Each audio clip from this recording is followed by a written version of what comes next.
کہ نبی پاک صلی اللہ علیہ وسلم ایک بار نماز پڑھا رہے تھے۔ اب نماز کی حالت میں تھے کہ آپ نے اپنا ہاتھ آگے بڑھایا اور تھوڑی دیر بعد اپنا ہاتھ واپس لے لیا۔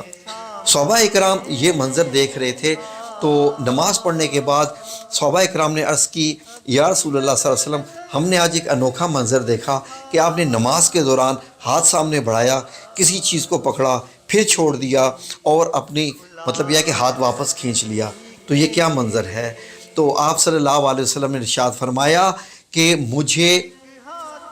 انگوروں کا ایک خوشہ دکھایا گیا تھا جو کہ جنت میں ہے،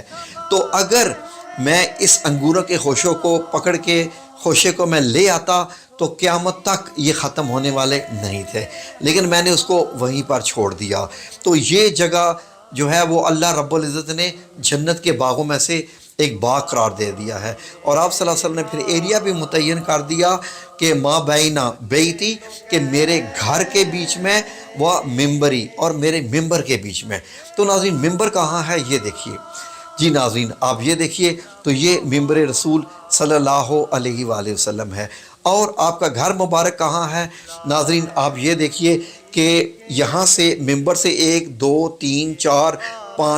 5 پلر چھوڑ کے یہ جو آپ دیکھ لیجئے، تو ناظرین سامنے آپ کا گھر ہے، جو آپ کو بیچ میں دروازہ یہ دکھائی دے رہا ہے جہاں میں یہ اشارہ کر رہا ہوں انگلی کا، یہ آپ صلی اللہ علیہ وسلم کا دروازہ مبارک جو کہ حضرت عائشہ صدیقہ رضی اللہ عنہ کے حجرہ مبارک میں کھلتا تھا۔ تو یہ والے ناظرین تمام پلر یعنی ممبر شریف سے لے کے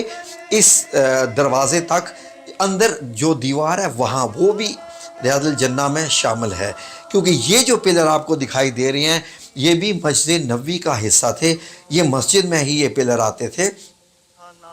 تو ناظرین کیونکہ حضرت عائشہ صدیقہ رضی اللہ عنہ کا گھر مبارک حجرہ مبارک اس کے پیچھے ہے، تو اس کے اندر ایک اور بھی پلر ہے جسے استوانہ جبریل کہتے ہیں، یعنی حضرت جبریل علیہ السلام وہاں پر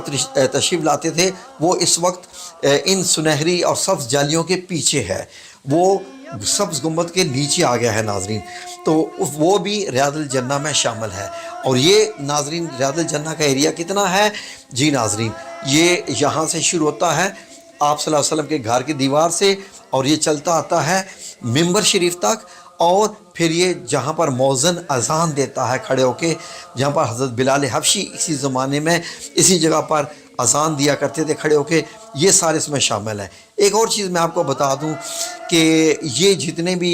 مطلب 3 لائن میں جو پلر لگے ہوئے ہیں ان کا ڈیزائن باقیوں سے مختلف ہے۔ اگر آپ پیچھے دیکھیں کہ جو ریاض الجنہ سے باہر کی مسجد نبوی ہے تو ان کے پیلی پیلی لائنیں آپ کو دکھائی دے رہی ہیں، پیلے رنگ کی لائنز دکھائی دے رہی ہیں، لیکن یہ جو ہیں ان کا ڈیزائن اور ہے ناظرین۔ اور یہ جو آپ کو پلر کے اوپر یہ چھوٹا چھوٹا سا یا پھول بنا ہوا نظر آ رہا ہے جو چاروں طرف باؤنڈری ہے، یہ شو کرتا ہے کہ نبی پاک صلی اللہ علیہ وسلم کے دور میں جو مسجد نبی تھی اس کی اونچائی یہاں تک تھی، جو انسانی قد سے 1 2 فٹ تک ہی اوپر تھی۔